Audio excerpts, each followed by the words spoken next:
Yeah, I wouldn't be able to tell exactly. Good morning. Our service is now starting. And for our prelude, please join the choir in singing 118 from the Gray Hymnal, "This Little Light of Mine."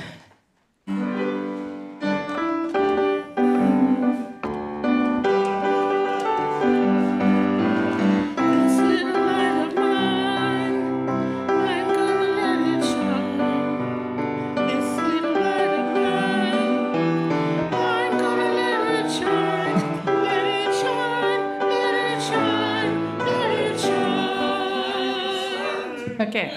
This little light of mine, I'm gonna let it shine. This little light of mine, I'm gonna let it shine. This little light of mine, I'm gonna let it shine. Let it shine, let it shine, let it shine. Everywhere I go,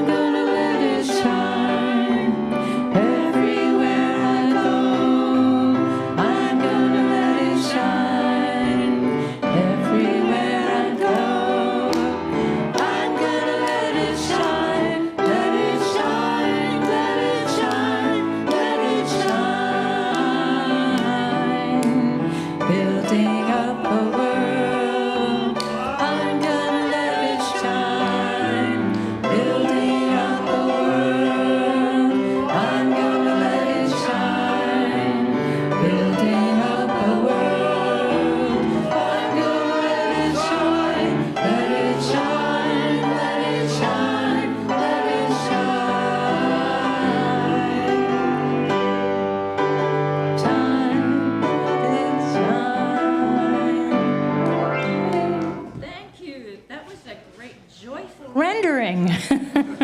Nice to hear some harmonies coming from the front row there. Hey, Tom. Well, welcome to this gathering of the Berkeley Fellowship of Unitarian Universalists. My name is Gillian Finn, and I'm honored to greet you here today, and a special greeting for our friends on Zoom. Good morning. So this morning, we remember that we are part of a free religious tradition that honors the loving heart, the open mind, and growing together in beloved community. May these words be a comfort in these dark times. As we begin our sacred time together, please remember to keep your cell phones muted. And if you have any announcements, please write them down and hand them to Jeff, and he will come forward with them later. Our fellowship stands on land that is today called Berkeley, California, located in the unceded territory of the Ohlone people. We honor them today and always for their wisdom and resilience. May we continue to ally with them and their desire for respect, renewal, and reparations. And another quick note, please don't record any part of this service. BFUU records it, and it will always be available on our website. Thank you. Just a quick word, because we are relying on the gods of the satellites to bring us our speaker today, which is wonderful. We will try and follow your order of service exactly as you see it, but if, in fact, things don't work precisely correctly, I'll keep on going. So things may be a little truncated. So is Prince with us? I'm wondering if Prince has any opening words for us. Not his sermon, but just no? Okay. So we'll go on to our chalice lighting. Please, light your chalice or candles at home now, while we light the communal chalice for all of us. A symbol of our Unitarian Universalist heritage and tradition and the spirit that lives within every one of us. And please read with me our unison chalice lighting, which can be found in your order of service or on your screen. Let love be the spirit of this congregation and service its goal.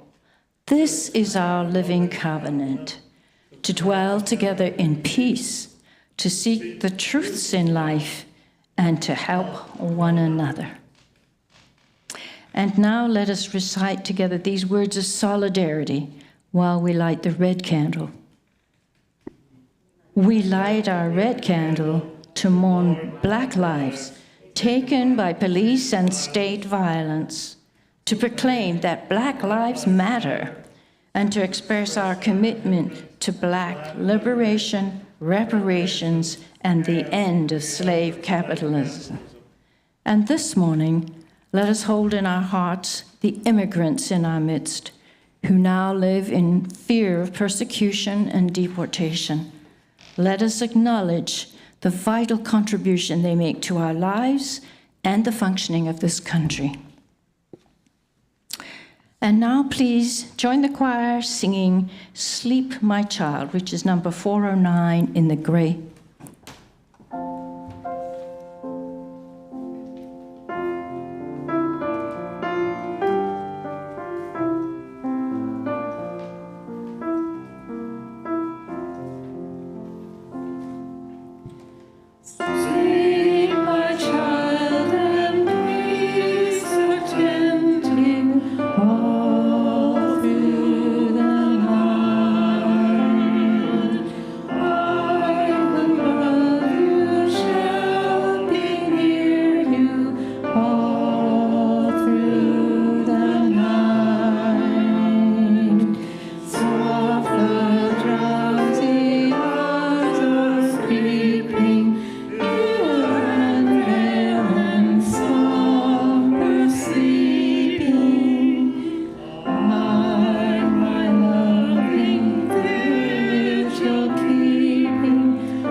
I believe that Prince is going to read something to us.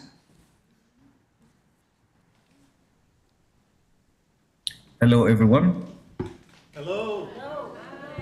Hi. Yeah, it's good to see everyone. I'm here with my partner, Patricia. Say hi. Hi. All right. Okay, I'm doing the responsive reading, which is adapted from Psalms 128, verse 1 to 3. Blessed is the man who fears the Lord, who walks in his ways. When he eats the labor of his hands, he shall be happy and it shall be well with him.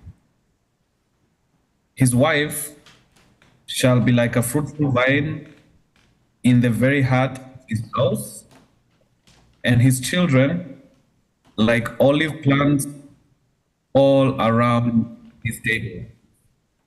Thank you.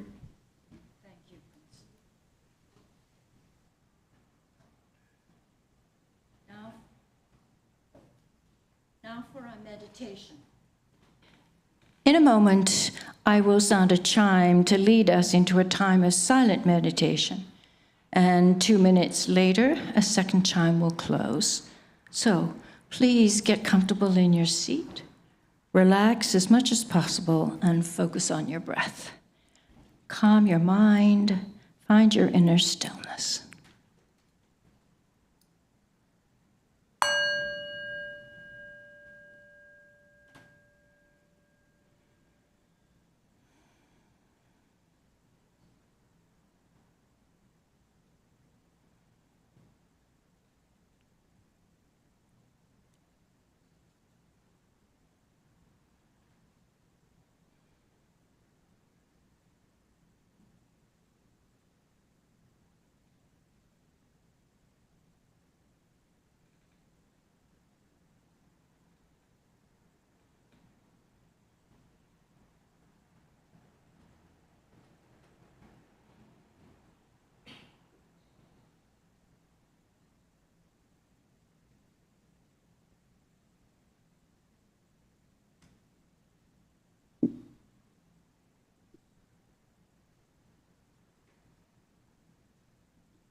Now we come to our ritual of joys and sorrows.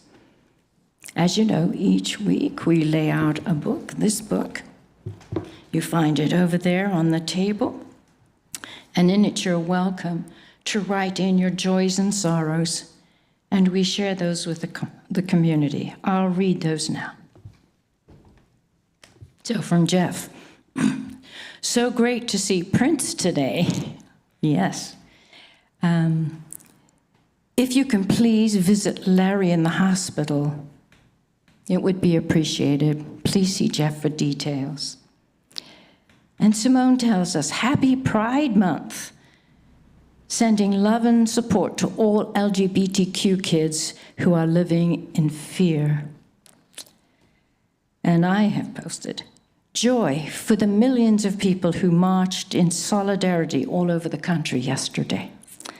Please remember Melissa Hartman and her husband assassinated in Minnesota, and send healing wishes to Representative John Hoffman and his wife.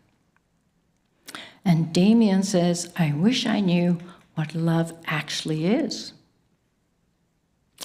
And here we go. Margaret says, Happy Father's Day, everyone.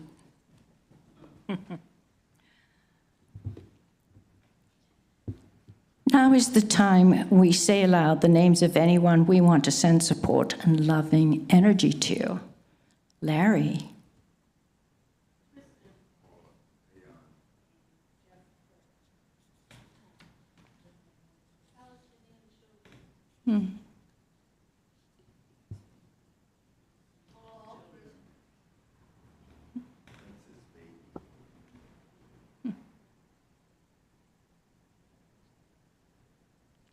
Now we move on to the silent part of our morning ritual.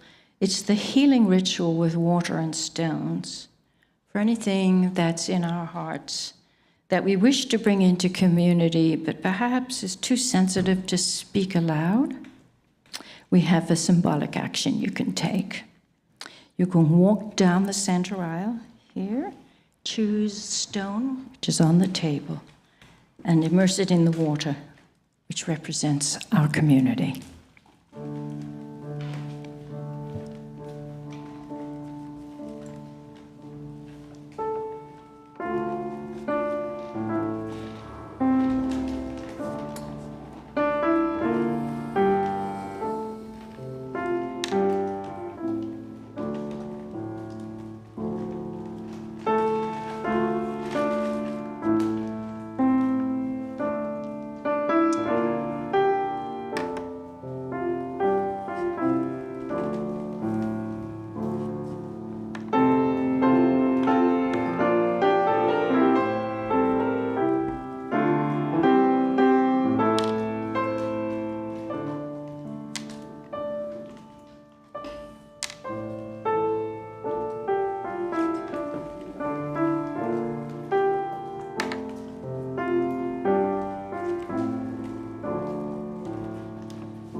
For all we have shared, and for all that we will share in our ongoing lives together, may we be grateful.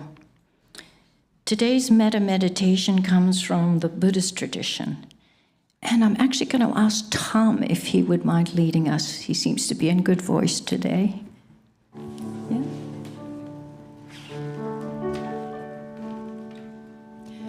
May I be safe, may I be well, may I know joy, may I be free, may you be safe, may you be well, may you know joy, may you be free, may you be safe, may they be well, may they know joy, may they be free, may all be safe, may all be well, may all know joy, may all be free.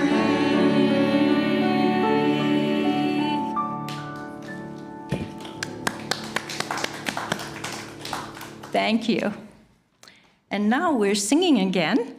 And this time, go to page 222 in your Rise Up singing books, and we're going to sing the Circle Game. Margaret, I assume is it the blue book? I think so. One's in the blue, one's in the brown.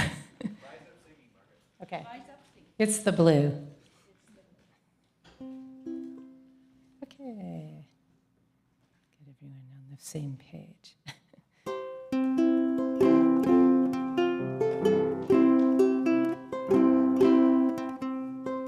Yesterday a child came out to wander, caught a dragonfly inside a jar. Fearful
you, everybody. We have a special program today. Prince Muraguri was a well-loved member of our fellowship for a time before returning to Kenya after working at UC Berkeley. Prince is a development economist who's passionate about using data for impact. He works on research that informs policy across Africa. Now navigating life as a new dad, together with his partner, Patricia, Prince is embracing the joys and challenges of raising their growing family. Over to you, Prince. Thank you. Once again, it's good to see everybody. Zoom is good. We don't have an echo anymore. And today's sermon is a special sermon for me as a new dad. Because it's Father's Day. And the sermon is entitled The First Cry, What Fatherhood Awakens in a Man. And this right here, as I mentioned, for those who are not in, this is Patricia. This is my partner. She's the amazing lady who made me a dad. Patricia, this is the wonderful BFU community. These are the guys I told you about, that you have heard lots about. And thank you all for being here. And so I'll begin. In August of last year, I stood at a crossroads that would change my life. On one side was the incredible news that I had been offered a job opportunity at the Center for Effective Global Action at UC Berkeley. And this is one of the world's leading development economics think tanks. And this is a dream job, you know, the kind of opportunity that you pray for. But on the other side, just days after receiving that job offer, my partner Patricia and I found out that we were expecting our first child, our very first child. Wow. And so I found myself torn. My heart was in two places. On the one hand, I wanted to be there for every ultrasound, every craving, and every kick of that new baby. But on the other hand, I also knew that this job could help me better provide for the family that we were about to begin. And like many men, you know, for the men in the house, I carried the weight of being the provider, the one who shows up with provisions when the storms of life roll in. And so, yes, it was a serious dilemma. And after a long, heartfelt conversation, Patricia and I made a decision together. I would go to the US and begin the new job. And then I would return home to Kenya before the baby arrived. And the baby's estimated arrival date was April of this year. So that was the plan. And we believed in each other. We trusted the plan. But no amount of planning can fully prepare you for what comes next, or could fully prepare me for what was to come next.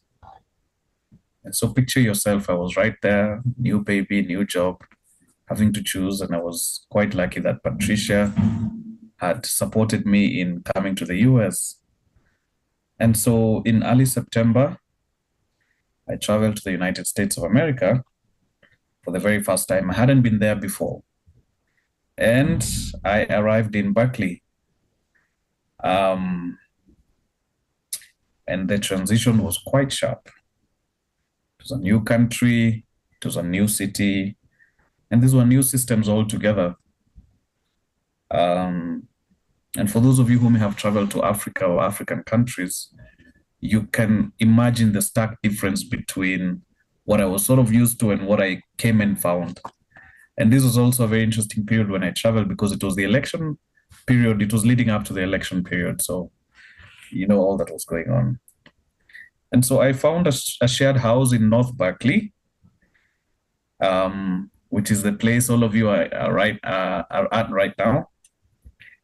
And during those early days of solitude, I often walked the quiet, leafy streets, trying to find my bearings, because I was in a new place, and I like to take walks just to get the lay of the land, to understand this new environment.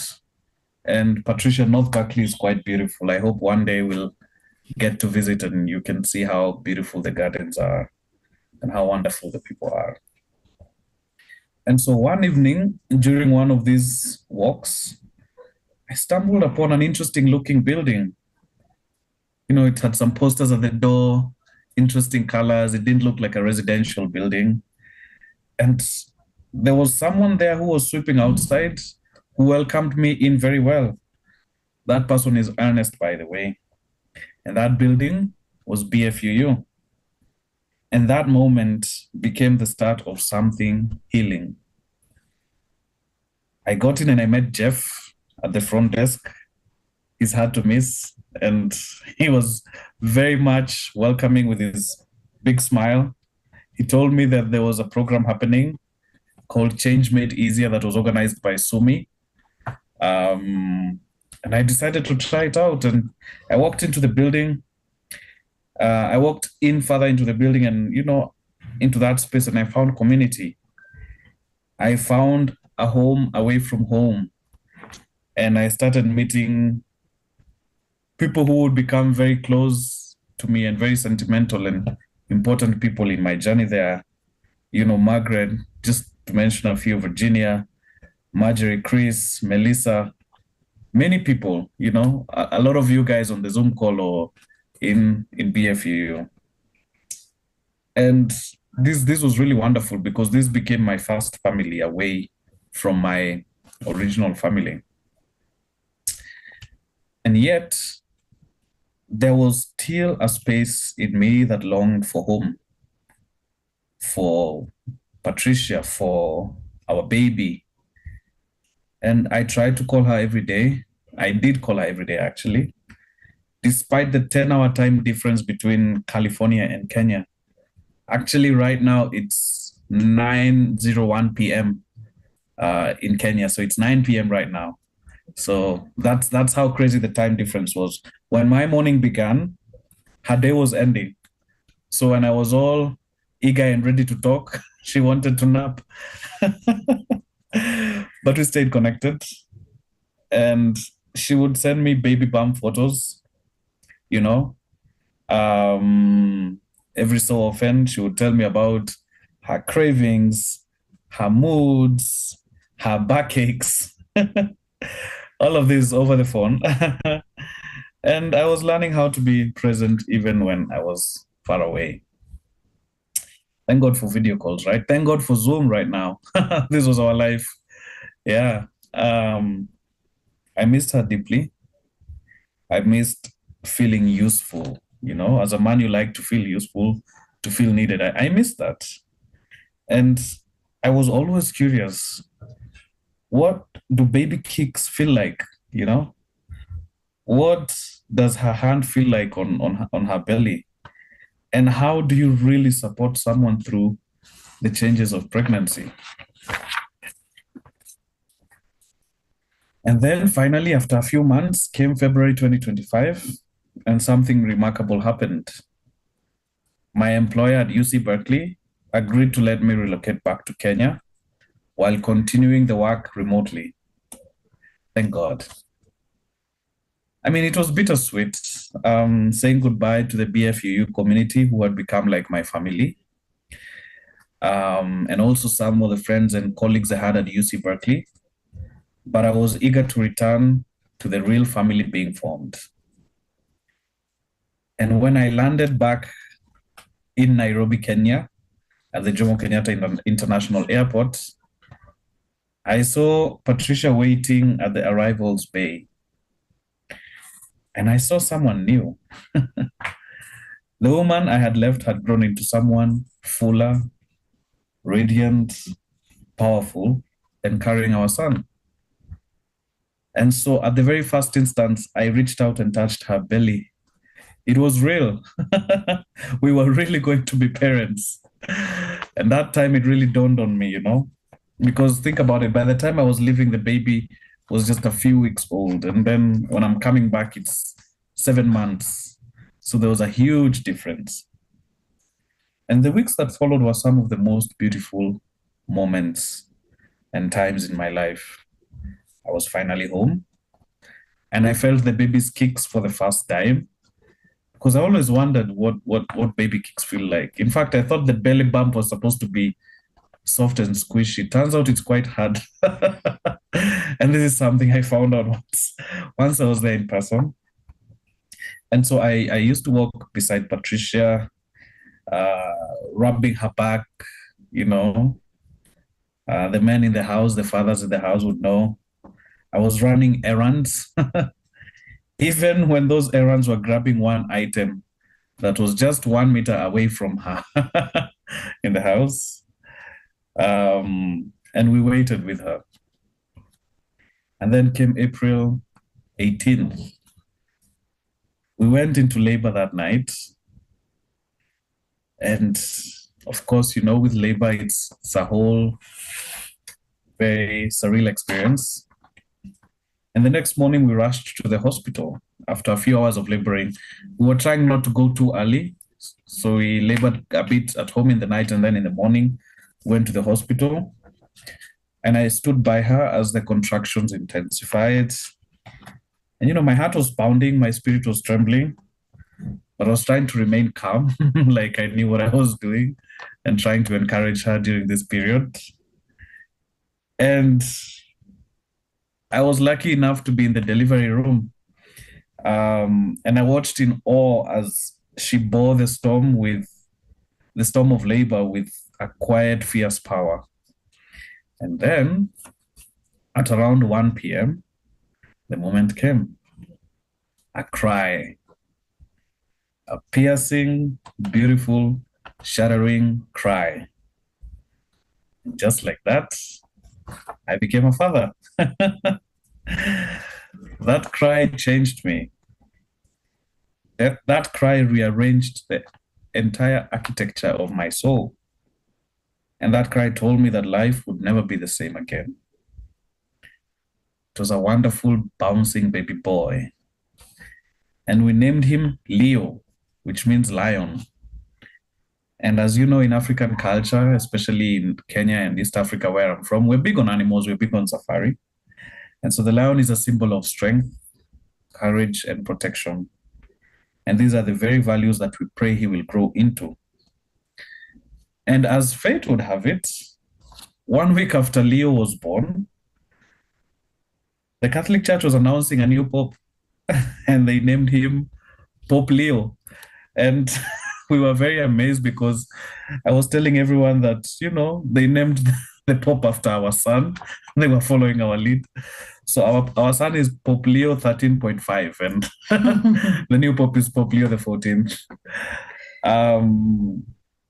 And so beneath, the laughter and the joy, something far deeper had been stirred, the first cry, which now brings me to the deeper part of my sermon. Remember, the sermon is entitled The First Cry, What Fatherhood Awakes in a Man. The first cry of a child is not just a signal of life, it is a summoning. It says, you are no longer just a man. You are now a shelter, a story, a source. You are now the beginning of someone else's beginning. And for those of you whose children are now grown, and I'm sure there's many of those in the BFU community, or whose fathers are no longer with us today, it's also a day of remembrance. The first cry may be long behind you, but its echo lives on. What fatherhood awakens? So, what does that cry awaken in a man? It awakens vulnerability. It awakens strength. It awakens a kind of love that is terrifying in its depth because it has no conditions, no boundaries, no safeguards. You see, before I became a father, I thought I knew what love was. But love, true, unguarded, sacrificial love, comes alive in those moments when you're holding a child at 3 a.m., completely exhausted, and yet completely willing to give more. Fatherhood doesn't just awaken love, it awakens a willingness to change. It pulls things out of you that you didn't know were there. Patience you didn't know you had. Am I speaking to somebody? Fear you never thought you'd feel. And joy you never imagined possible. And that's what makes fatherhood not just a role, but a refiner's fire. Let me pause here and ask you to reflect. What did fatherhood awaken in you? Or, if you never had children, what father figure shaped your life with his presence, or even with his absence? Think about that for a little bit.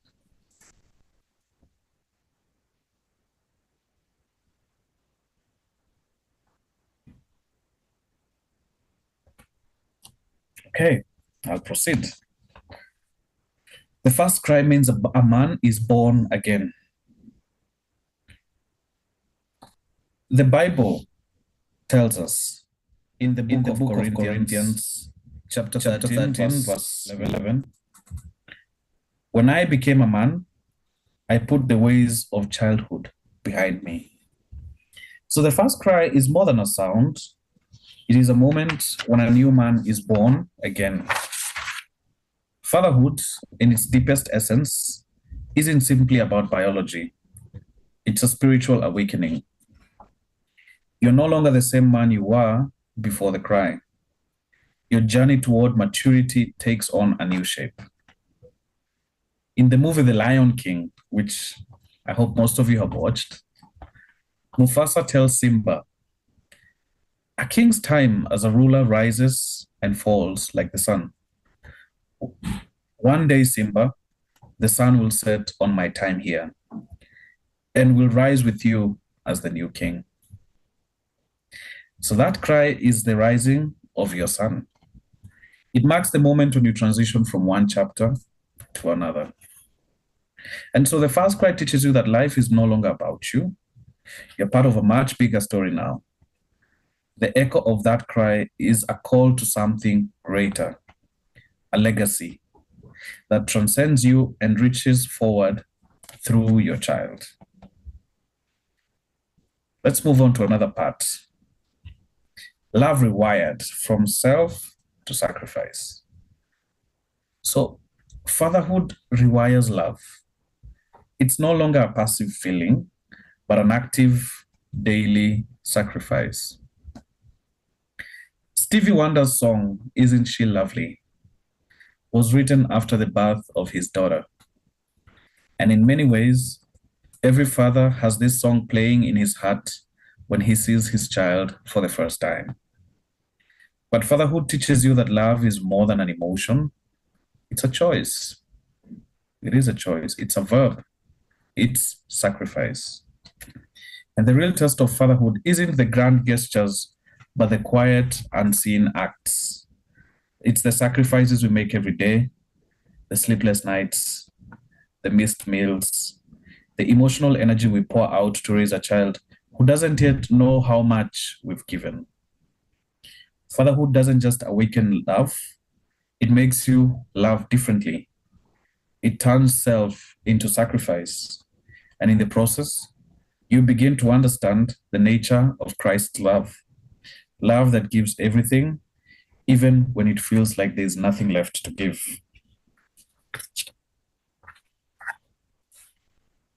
It's said that courage isn't the absence of fear, it's doing the hard thing while afraid. In the ancient philosophy of Stoicism, Marcus Aurelius writes, waste no time arguing what a good man should be. Be one.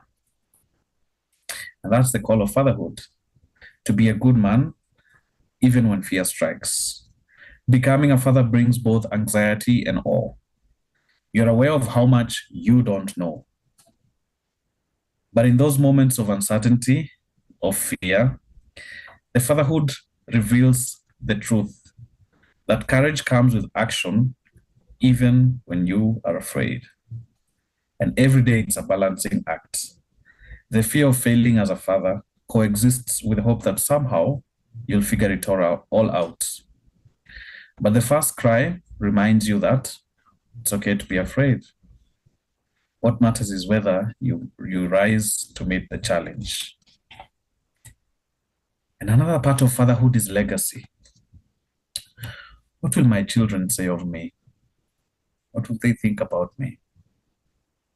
I want you to think about the legacy that you're building. Confucius once said that the strength of a nation derives from the integrity of the home. Legacy isn't built in one grand act. It's written in 1,000 ordinary ways. The small moments, your patience, your presence, your actions, they add up. And as Maya Angelou wisely put it, they may forget what you said, but they will never forget how you made them feel. And so the legacy of a father is built on those moments when no one is watching, but the child feels safe, feels seen, and feels valued. And fatherhood isn't just about passing on wealth. It's about passing on values. It's about teaching the next generation to be kind, to be strong, to be resilient, and to be compassionate. And that is a legacy that lasts.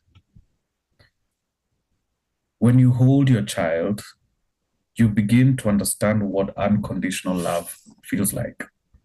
You begin to grasp what it means to be loved without expectation, without condition. You suddenly begin to see things in a new light. God, the ultimate father, becomes more personal to you. Frederick Douglass once said, "It is easier to build strong children than to repair broken men."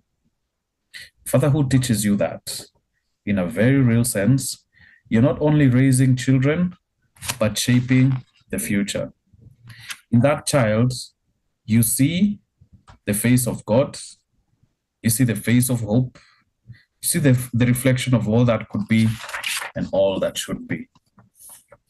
And so as I conclude, to every father in the room, to every man who has stepped into the sacred space of fatherhood, to every grandfather, every mentor, every elder, may you know this today. You are not perfect, but you are needed. You may feel overwhelmed, but you are enough. You're not just a man. You are the keeper of a story, the bearer of a name, and the first hero in someone's life. And if you've made mistakes, may this be the day you begin again. If you've grown weary, may this be the day that you find strength. If you've been distant, may this be the day that you return. And as the book of Psalms in chapter 128 and verse 6, it says, may you live to see your children's children. May you see a legacy that you've built, and may you know that you're seen, that you're needed, and you're doing sacred work even when it's unseen. So fatherhood is not a destination, it is a journey. And as we journey forward, let us be fathers that our children will remember. Remember not by the grand speeches we make, but by the quiet love we give. And in that, may we find the true joy and meaning of fatherhood. Happy Father's Day. Thank you. That is so beautiful.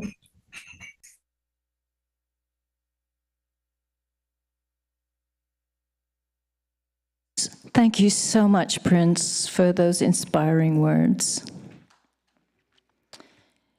And thank you, everybody who worked together on this service. There are many people working behind the scenes and during this time we spend together. And thanks to all of you here and in the Zoom room who are sharing our service today. It's great to see you. And in the Zoom room, we have Jean Lieber, Chris Vendrick, Melissa R., and Virginia Hollins Davidson. Thanks for being with us. Please check your order of service or your email newsletter for the announcements. I think Jeff has an announcement, right? Come on up.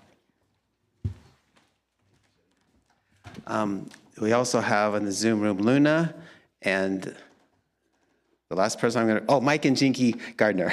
So the announcements, please plan to stay after the service next Sunday for the opening of the reception of the 11th art exhibition. Some of the paintings are up now, some of the artwork, and might have some more between now and then. And the art comes to us from Art Esteem in Oakland. So please, if you could stay around next Sunday after service, have some food, hang out, and then we'll have the art reception. And do you want me to make the announcement? So today after the service, at what time, Margaret? At 12:30. Right after you're done eating our food, you can hang out with us. We're gonna have a congregational meeting. It only happens twice a year. And this time we'll be voting on the new board members and having a variety of announcements and stuff like that. So hopefully you can stay with us. Thank you.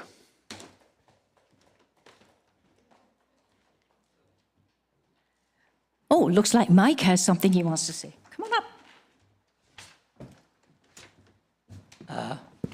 No naked ladies today, but I do have a lot of vegetables and fruits that I'll bring in after the service. And please take them all because I'm getting swamped.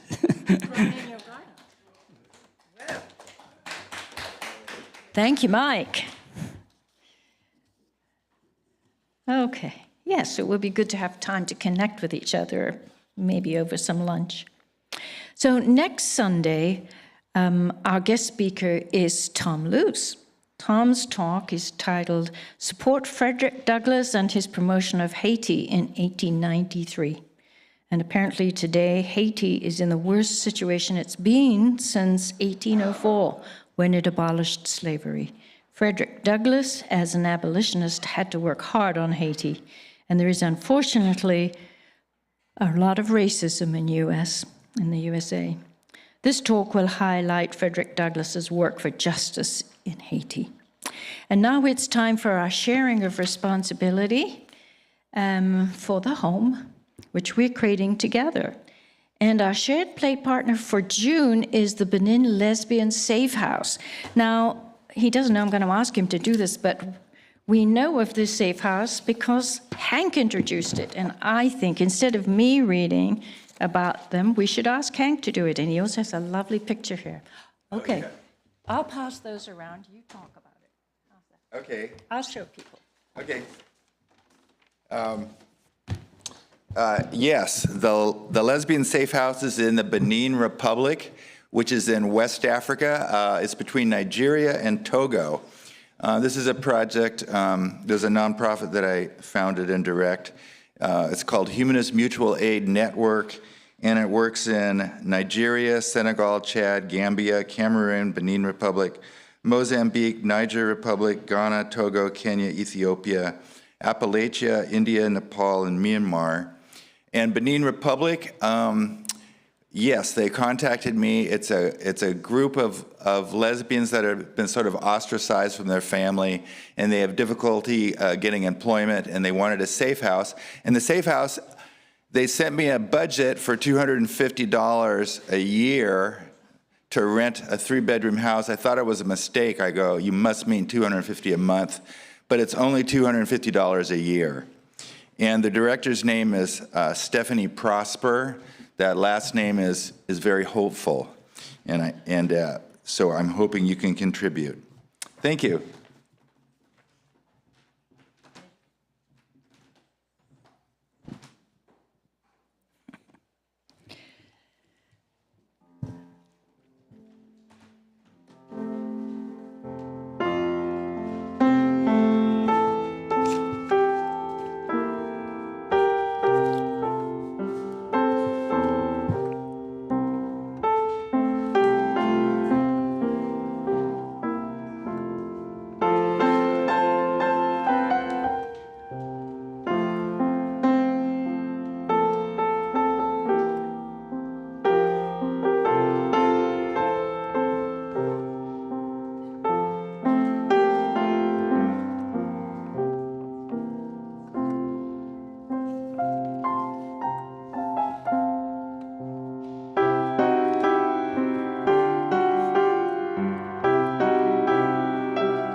Thanks, Andy. Let us dedicate our offerings to the work of this fellowship, which is creating beloved community within and beyond these walls. We dedicate ourselves, and these are our offerings. Before we move on to our final hymn, do we have any visitors with us today who would like to introduce themselves, or returning members that we haven't seen for a while?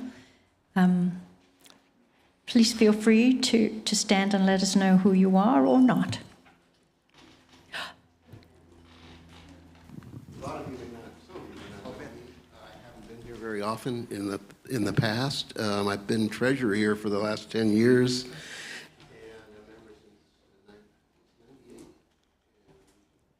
I'm just glad that I'm feeling with COVID. I just didn't want, there we go. Didn't want to come as often, but I really miss the community, and I hope to be back more often now. So anyway. Thanks, Vince. Good to see you here.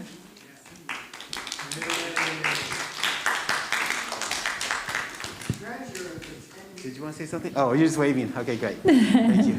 Anybody else? No? Okay. Well, hopefully we'll get to talk to everybody at lunchtime. So now let's join the choir in singing our final hymn. And it's a combination, I think, of Somewhere Over the Rainbow and What a Wonderful World. And you'll need your red Rise Up singing book. And it's page 140.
hear babies cry, I watch them grow. They'll learn much more than we'll ever know. And I think to myself, what a wonderful world.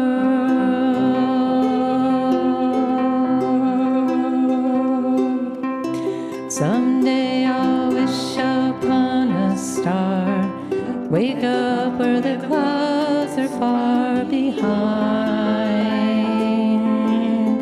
me, where trouble melts like lemon drops. High above the chimney tops is where you'll find me, oh, somewhere over the rainbow, way up high. And the dreams that you dare to, oh, why can't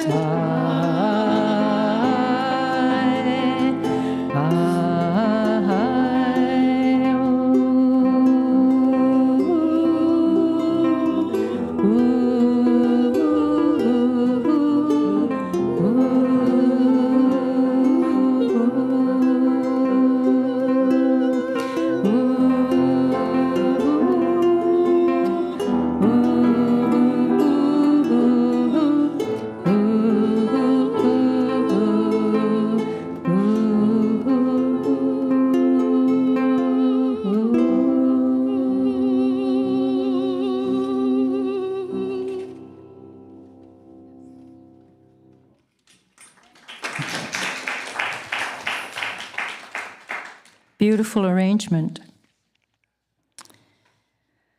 All right, now we come to extinguishing the chalice. So please read with us in the words in the order of service. We extinguish the flame of this chalice, but not the warmth of love, the light of truth, or the energy of service.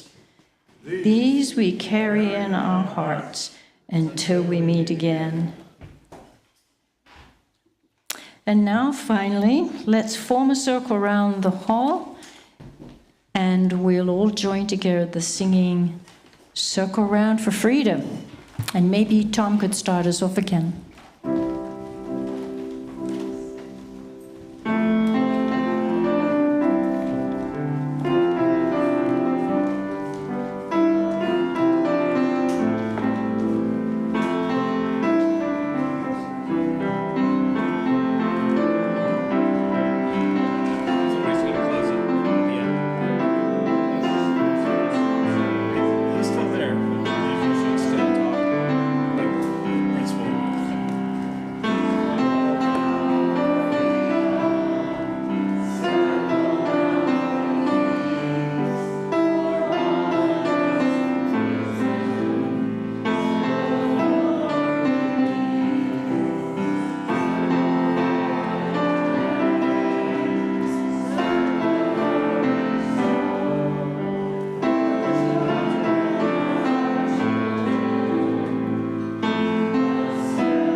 I'll be back. Patricia and the baby, Leo. Do you have any pictures of the baby? Yeah, can I share my screen? Show us a picture of the baby.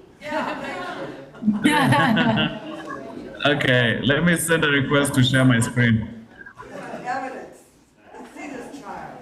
And we're waiting for a benediction.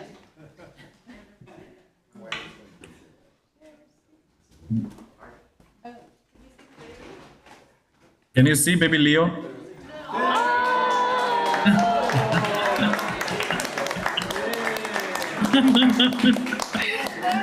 Thank you. Yeah, thank you. He's now 12 months old.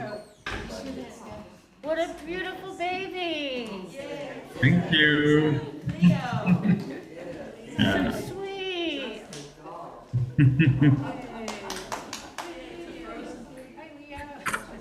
Hi, Leo. Cute. You're probably getting tired, want to go to bed. Yeah, it's a little late here, so we'll head to bed. But thank you so much for being here. Love you guys so much, and I hope to see you soon, either in California or some of you in Nairobi. Okay. Okay. Yeah. Maybe one of All right. I'll come visit you in All right. Ciao. Ciao. Ah.